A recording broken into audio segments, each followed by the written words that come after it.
सीधासख भाव में आम गोपुत्र मान सहित आलोचना करवा गत थर आम देखी किसी गोपुत्र मैंने यही जगार धारणा देते कि फलप्रद है ना।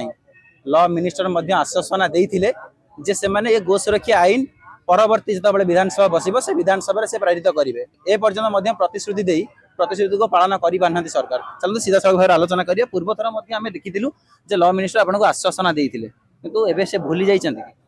जय श्री राम, जय गोमाता। प्रथम आपण मान को धन्यवाद देवा चाहिए कारण आपण मैंने ही ये लड़े गोमाता लड़े आपण मैंने कर्णधर आपण मैंने आम कथा को सरकार पाखे पहुँचुंट आपण मान भूमिका आसी पहुँचे जिते संपर्क विभेद सृष्टि हुए दूरता सृष्टि हुए से सांबादिक मान जरूरत पड़े। आम गोटे परिवार एटी एमएलए एमपी विधायक माने मुख्यमंत्री आम परिवार से आम निर्वाचित करी मंत्रिमंडल पठेचु मंत्रिमंडल गठन कर शपथ कर साधु सत मान पाद तले पड़ी गोमाता पाखे पड़ी जगन्नाथ मंदिर जाकि जो मैंने निज शपथ को भूली जाती निज कर्तव्य भूली जाती निज कथा भूली जाती अति साधारण भाषा कर्णकटु नुहे त्रिवार सत्य बेईमान कह जाए।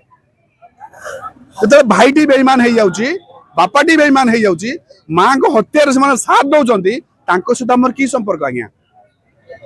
कौन संपर्क नहीं। वर्तमान कथा हूँ साम दाम दंडभेद अर्थ जेन तेन प्रकार गोमाता सुरक्षा देवार अच्छी ये हूँ संविधान उपर जेन तेन हूँ राजरास्तार प्रकार हूँ रातिर अंधकार कैमेरार पछपटे आउ संविधान आड़ू हाड़े 2 दिन बीती गलानी धारणा आज तृतीय दिन भूमिका कौन रहा देखु गोटे दियासिल काठी लगेले सारा विश्व जले आप देखुन मतलब ईरान पाकिस्तान लगी ये गोटे चिंगारी ये तृतीय दिन नुहे आज्ञा तृतीय विश्वयुद्ध पर्यंत ये लड़ाई चलो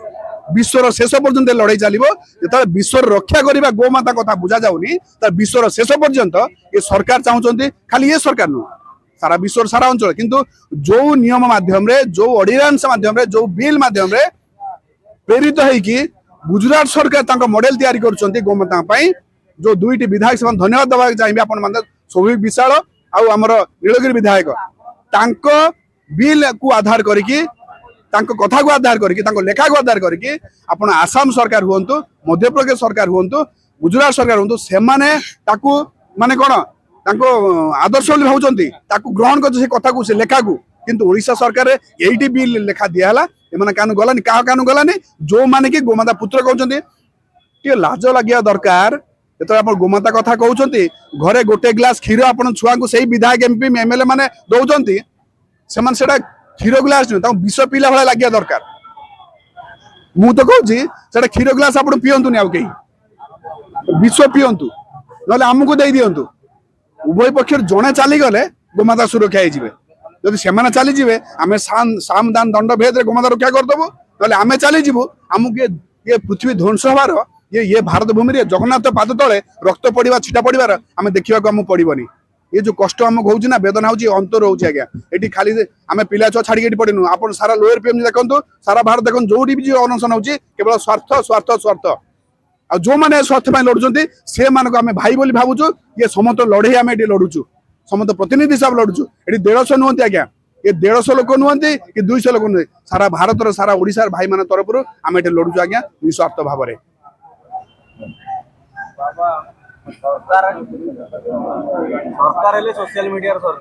मीडिया पावर देखी सरकार परिवर्तन है ओडिशा रे सरकार निज सरकार मंत्रिमंडल मंत्री निज सोशल मीडिया रे पोस्ट करथिले कि गो संरक्षण बिल फेब्रुआरी मास रे पारित होबो किंतु एपर्यंत पारित होलानी आपण आपण कोन टिके प्रथम कहउतली मु सेही कथा पुनी दोहराई कि आउ गोटे कथा कहया चाहिबी जे निज कथा रखे नाही जे छोट बळू जहार ऋणी हेकि रहे जे से कथा भूली जाए ताकू दुईटी कथा कहती गोटे हूँ बेईमान द्वितीय कथा हूँ कृतज्ञ जे कृतज्ञता शेष मुहूर्त पहुंचला शेष पर्यायर पहुंचला कथा देकी गोमाता पाखे आसिक गोमाता बंधा होते गोमाता पाद तल पर प्रणाम कर गले सोशल मीडिया हैंडल लिखिले बर्तमान हूँ गीता भागवत कहले आम गोटे प्रकार तो जो मॉडर्न देखा तो सोशल मीडिया ही से गीता भागवत सदृश मैंने यूज कले तो निजे कथा को निजे रखी न पारिबा से निजको प्रश्न करिया दरकार निजको निजे धिक्कार करिया दरकार विधानसभा दुईटी बिल पारित हम बोली गोटे कि स्कूल गीता पढ़ा हम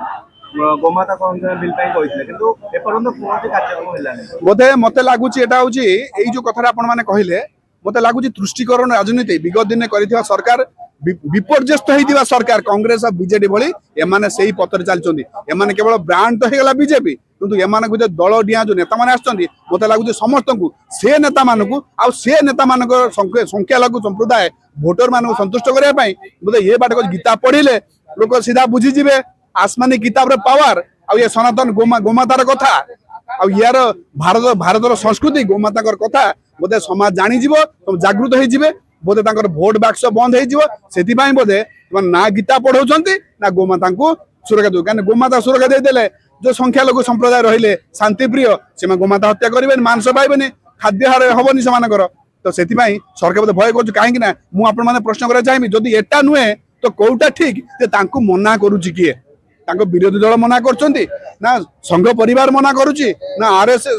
ବିଶ୍ୱ ହିନ୍ଦୁ ପରିଷଦ ନା ବଜରଙ୍ଗ ଦଳ ନା କିଏ ମନା କରୁଛି ନା ଏ ସାଧାରଣ ଜନତା ମନା କରୁଛି ଆମକୁ ସେଇ ଲୋକର ଠିକଣା ଦିଅନ୍ତୁ ଯୋଉ ଲୋକ ମନା କରୁଛି ଗୋମାତା ସୁରକ୍ଷା ବିଲ୍ ଆଣନ୍ତୁନି ଆମେ ଏଠି ବସିବୁନି ଆମେ ସେଇ ଲୋକ ପାଖକୁ ଯିବୁ।